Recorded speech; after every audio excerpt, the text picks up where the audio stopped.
ਅਗਲੀ ਖਬਰ ਵੱਲ ਚਲੀਏ। ਅੱਜ ਕੱਲ ਇਮੀਗ੍ਰੇਸ਼ਨ ਦੀ ਫੜਫੜਾਈ ਪ੍ਰੋਟੈਸਟ ਪੂਰੇ ਜ਼ੋਰਾਂ 'ਚ ਆ। ਅਮਰੀਕਾ ਦੇ ਵਿੱਚ ਕੈਲੀਫੋਰਨੀਆ ਦੇ ਵਿੱਚ ਤਾਂ ਬਾਹਲਾ ਹੀ ਜ਼ਿਆਦੇ ਆ। ਅੱਜ ਕੈਲੀਫੋਰਨੀਆ ਦੀ ਸਟੇਟ ਦੇ ਅੱਗੇ ਹਜ਼ਾਰਾਂ ਦੀ ਗਿਣਤੀ ਦੇ ਵਿੱਚ ਲੋਕਾਂ ਨੇ ਪ੍ਰੋਟੈਸਟ ਕੀਤਾ। ਇੱਕ ਨਵੀਂ ਮੂਵਮੈਂਟ ਸ਼ੁਰੂ ਹੋਈ ਆ, 50-51 ਮੂਵਮੈਂਟ।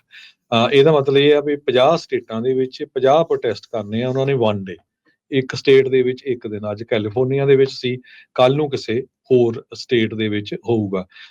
ਉਹਨਾਂ ਨੇ ਬਹੁਤੇ ਜਿਹੜੇ ਸੀ, ਬਹੁਤਿਆਂ ਨੇ ਜੋ ਹੱਥਾਂ ਦੇ ਵਿੱਚ ਬੈਨਰਸ ਫੜੇ ਹੋਏ ਸੀ ਉਹ ਇਹ ਸੀ ਵੀ ਡਿਪੋਰਟ ਇਲੋਨ ਮਸਕ।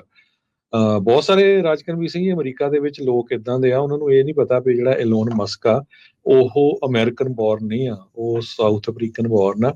ਅਮਰੀਕਾ ਦੇ ਵਿੱਚ ਉਹ ਸਟੱਡੀ ਕਰਨ ਆਇਆ ਸੀ ਤੇ ਉਸ ਤੋਂ ਬਾਅਦ ਉਸਨੇ ਜਿਹੜਾ ਆ ਸਿਟੀਜ਼ਨਸ਼ਿਪ ਇੱਥੇ ਪ੍ਰਾਪਤ ਕੀਤੀ ਹੈਗੀ ਆ।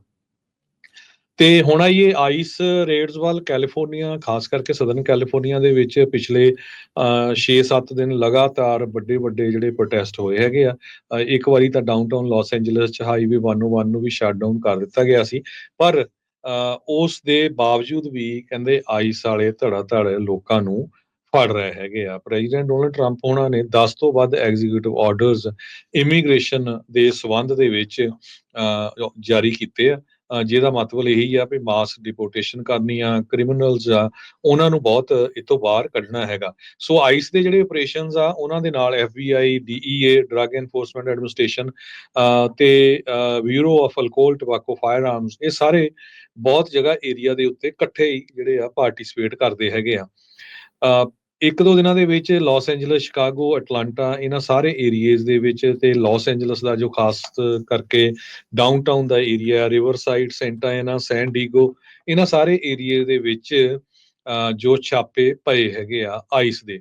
ਸੋ ਜੋ ਆਪਾਂ ਉਹਨਾਂ ਜਿੱਦਾਂ ਦੇ ਲੋਕ ਫੜੇ ਗਏ ਆ ਉਹ 'ਚ ਥੋੜ੍ਹਾ ਜਿਹਾ, ਕਿਉਂਕਿ ਨਹੀਂ ਤਾਂ ਸਮਾਂ ਬਹੁਤ ਜ਼ਿਆਦਾ ਲੱਗ ਜਾਣਾ ਆ, ਕਿਹੜੇ ਕਿਹੜੇ ਕਾਰਨਾਂ ਕਰਕੇ ਫੜੇ ਗਏ ਆ। ਲਾਸ ਐਂਜਲਸ ਕਾਉਂਟੀ 'ਚ ਇੱਕ ਬੰਦਾ DUI ਦੇ ਵਿੱਚ ਇਨਵੋਲਵ ਸੀ, ਉਹ ਸਿਟੀਜ਼ਨ ਨਹੀਂ ਸੀ, ਉਸ ਨੂੰ ਅਰੈਸਟ ਕੀਤਾ ਗਿਆ ਆ।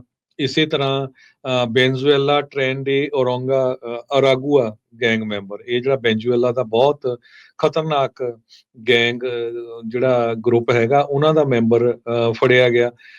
ਇਸ ਤੋਂ ਬਿਨਾਂ ਇੱਕ ਤਾਈਵਾਨੀਜ਼ ਮੈਨ ਵੀ ਜਿਹੜਾ ਫੜਿਆ ਗਿਆ ਆ, ਜਿਹਦੇ ਵਿੱਚ ਉਹ ਇਹ ਦੱਸਿਆ ਗਿਆ ਸੀ ਵੀ ਉਹ DUI offense ਵੀ ਸੀ ਤੇ ਚਾਈਲਡ ਪ੍ਰੀਡੇਟਰ ਵੀ ਸੀਗਾ ਉਹ।